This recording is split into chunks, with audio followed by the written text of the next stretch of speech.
Good morning folks, welcome back to Budgie's Bus. Those that don't know me, my name's John. Carol's not with us today, she's really poorly. She's picked something up from my granddaughter, but that's the joys of being a grandparent, you know. Anyway, let's get down to this video. A few weeks ago I promised I'd update you with the final, well, up to now, the final part of the joys of having a self-levelling system. Well, as most of you know, Bank Holiday Monday, that's 2nd of June I believe it was, I took the camper out for a run, brought it back, went to put the self-levelling system up. It got to a certain point, then an almighty bang. I stopped everything, dropped the handbrake so the legs would go down, went outside, and I'll show you the photo now that what I found underneath the camper.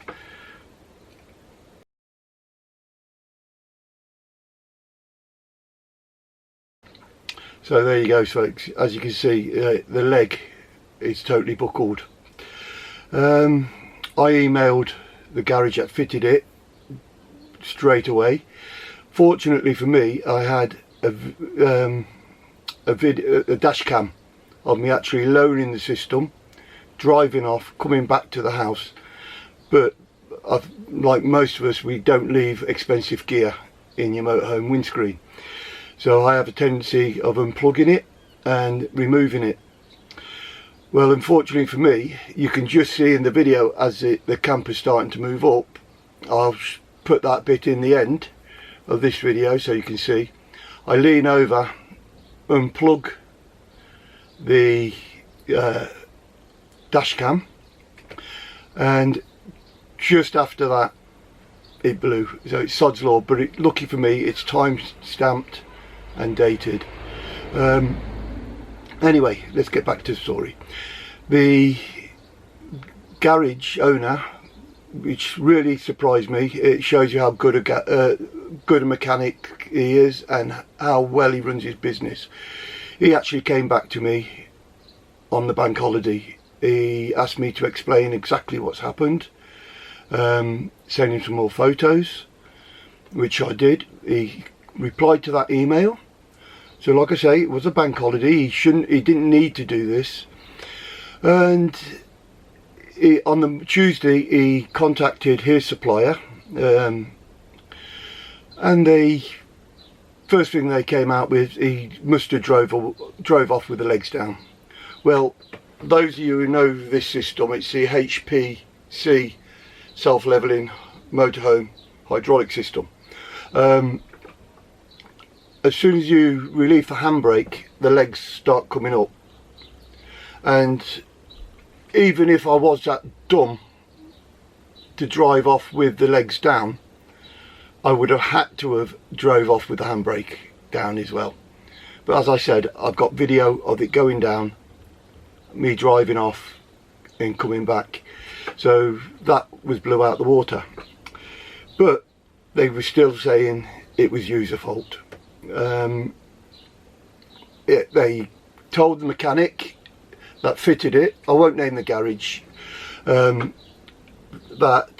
they would take over the repair and everything, and that they would be contacting me. I was informed that they had a mobile installer in the area.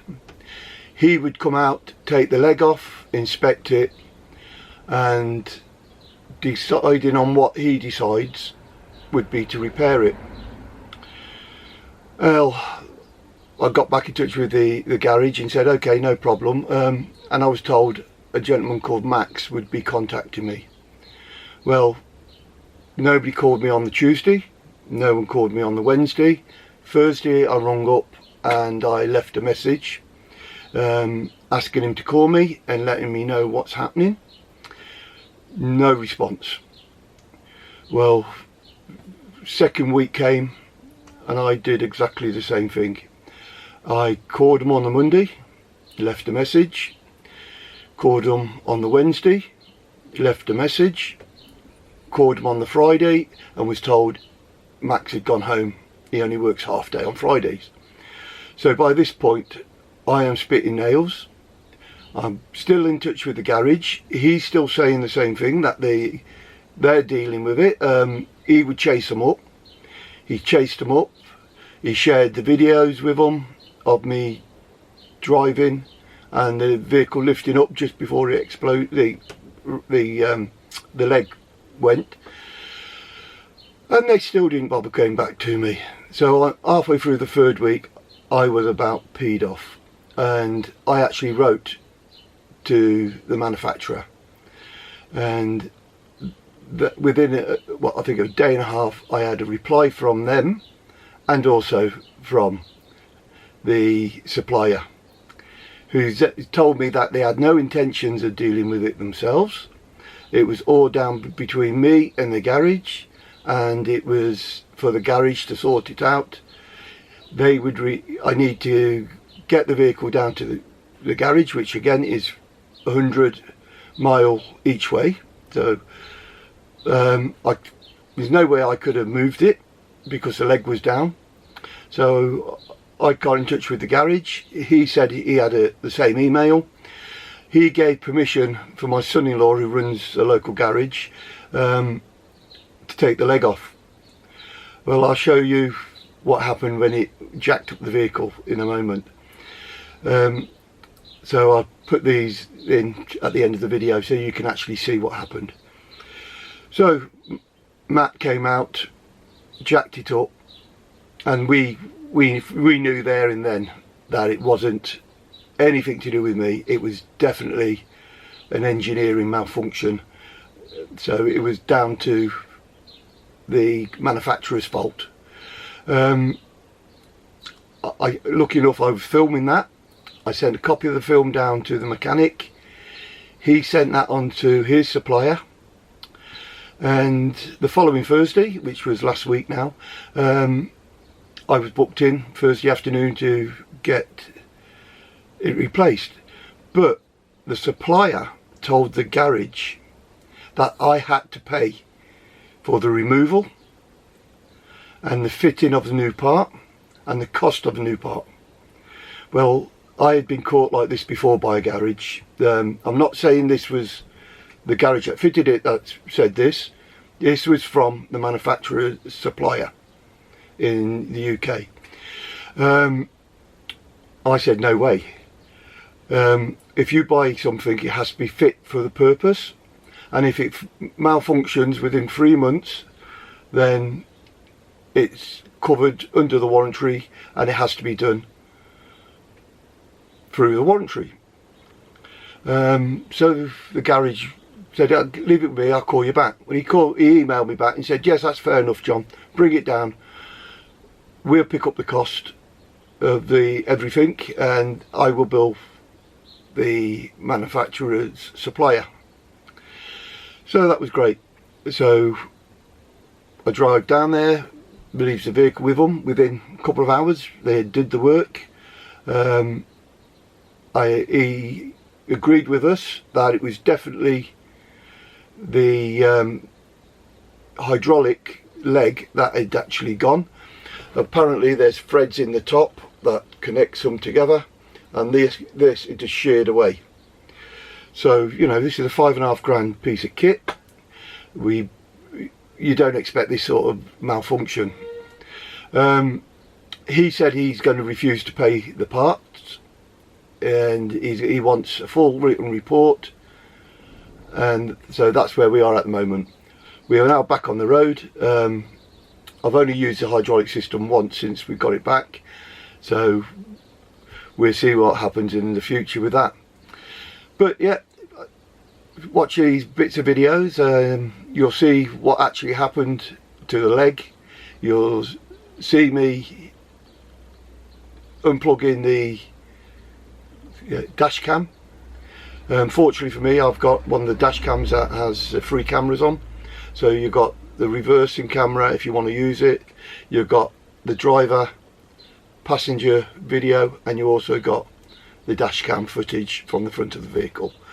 So lucky enough, they're all time stamped and dated. So I'll put those in as well, so you can see that bit up to when, of course, it went off. Then I'll show you the footage of Matt removing the piston and show you what it looked like when we took it off and how it came off. That's the important part. So catch you at the end. Enjoy.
Okay, go on then.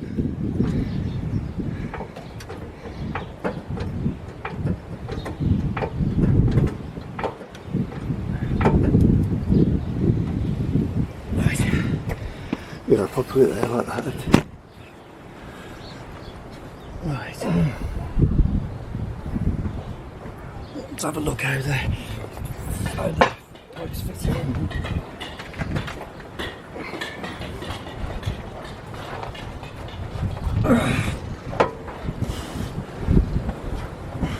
Yeah, you ain't got a lot of room, have you? It's from there, you've got to disconnect it from there because it's hard line to the ram, is it? Yeah. So it's one pipe with a T-section. Oh, wow. You can tell, I'm sorry. Yeah, it's totally gone, isn't it? It's totally gone, that has. It's actually come out. There you go. Literally come out, isn't it? Literally just dropped out, yeah. Oh.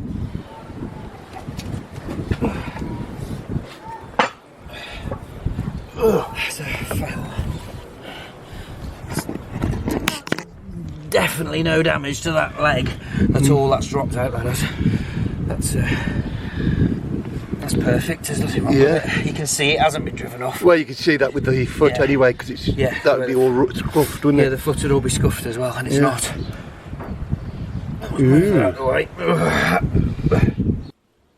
There you go, folks. I hope you enjoyed that part of the video.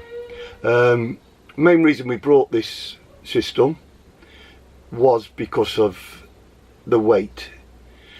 It can lift up to 35 tons. That's per jack, apparently. It comes in at only just over 39 kilos, nearly 40 kilos, where other models of the same caliber you are looking at maybe 60, 70 kilos. So yeah, it's half a weight. Most of the reviews I've seen were good. Perhaps this is just a one-off, but like two mechanics have said, if one's gone, there's obviously going to have more go, because you don't just get one in a batch. If a batch is made all from the same machine, and there's a good chance that if there's a weak component, then that could carry on to others. So perhaps it's not cropped up yet. It might crop up in the future, but fortunately for me, we've got it up and running now and we're back on the road. So that's it, folks. I hope you've enjoyed the video. I know it's been a bit boring and it's just me explaining what's happened. Excuse me.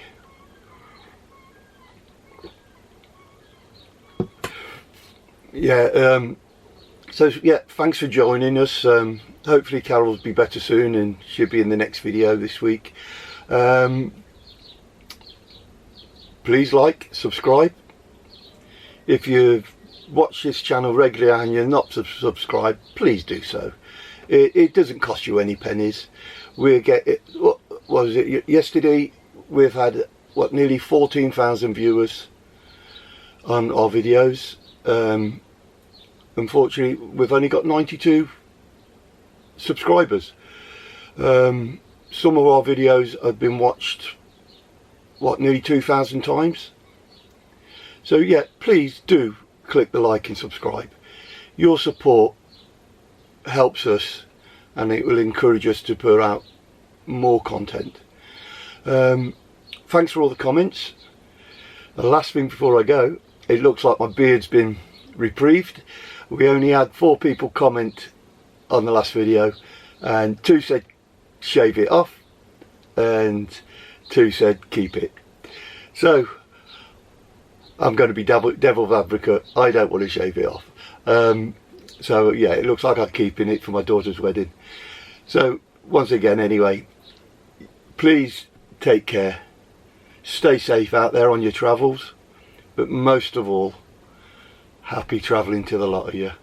And catch you in the next video. Bye for now. Cheers.